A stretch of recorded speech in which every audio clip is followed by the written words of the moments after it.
통계와 데이터를 통해 요즘 노동시장에서 나타나는 변화를 살펴보는 시간인데요. 먼저 이라윤 아나운서가 준비한 주제 만나보겠습니다. 이 반려동물 산업의 새로운 분야 직업을 좀 찾아보셨다고요? 네, 맞습니다. 저는 요즘 빠르게 성장하고 있는 반려동물 산업과 함께 늘어나고 있는 새로운 직업들에 대해서 함께 이야기해 보려고 합니다.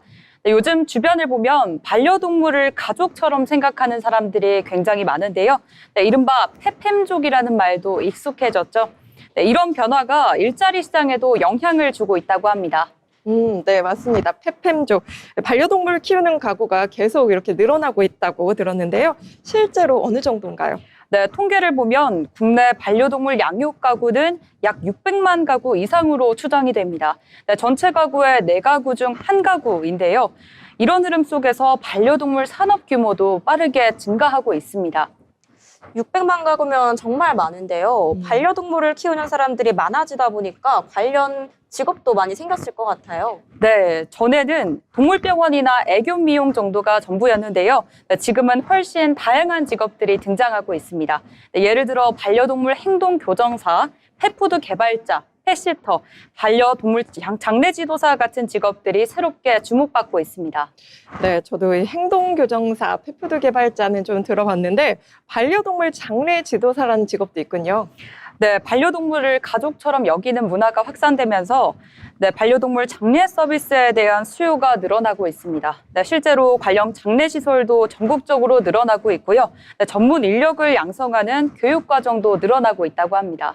그만큼 반려동물 산업이 하나의 큰 시장으로 성장하고 있다는 거네요.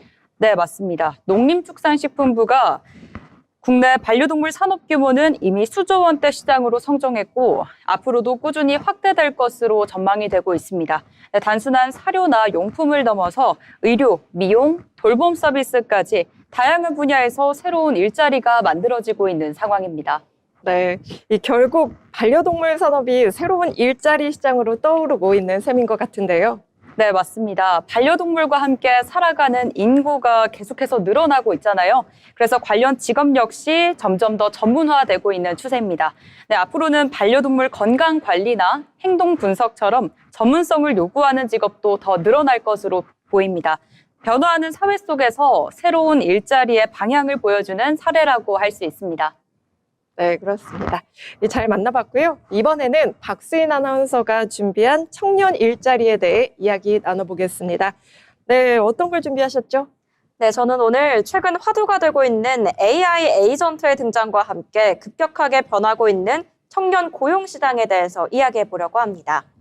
요즘 챗GPT 같은 생성형 AI를 넘어 스스로 판단하고 업무를 완수하는 AI 에이전트가 주목받고 있는데요.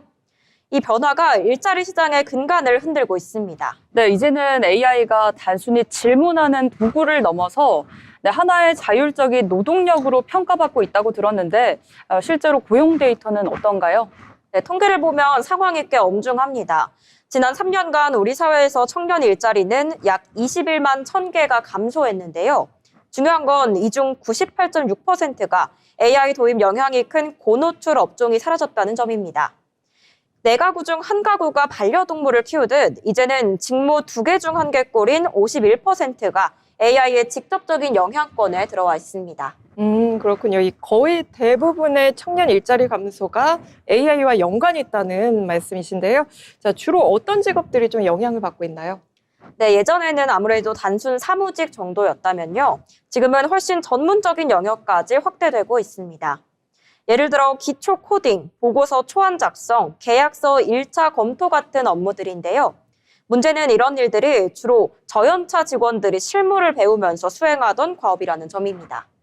네, 좀 안타까운 점이 이 신입사원들이 밑바닥부터 배우면서 성장하던 취업 사다리의 첫 칸이 사라지고 있다는 의미입니다. 네, 맞습니다. KDI 자료에 따르면요. AI를 도입한 기업들은 인력을 조정할 때 기존 직원을 해고하기보다는 신규 채용 축소를 가장 먼저 고려하고 있습니다. 기업 입장에서는 굳이 신입을 뽑아 가르치기보다는 AI 에이전트에게 일을 시키는 게 효율적이기 때문이죠. 실제로 금융권에서는 AI 도입을 이유로 대규모 인력 구조조정 예고가 나오기도 했습니다.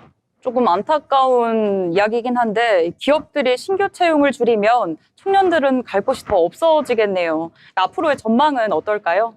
네, 한국은행에서는요, 앞으로 국내 일자리의 27%가 대체 위험이 큰 고위험군이 될 것으로 보고 있습니다.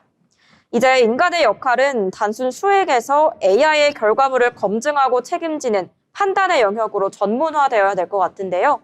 변화하는 기술 속에서 청년들이 소외되지 않도록 AI를 활용한 실전 직무 경험을 쌓을 수 있는 새로운 교육과 지원 체계가 절실한 상황입니다. 네, 맞습니다. 이 박수인 아나운서 말씀처럼 굉장히 세상이 빠르게 변화하고 있는 가운데 청년들이 소외되지 않도록 그만큼 실무 직무 경험을 쌓을 수 있는 교육과 지원 체계가 절실히 필요한 상황입니다. 네, 데이터로 본 일터 이라윤 박수인 아나운서와 함께 이야기 나눠봤습니다.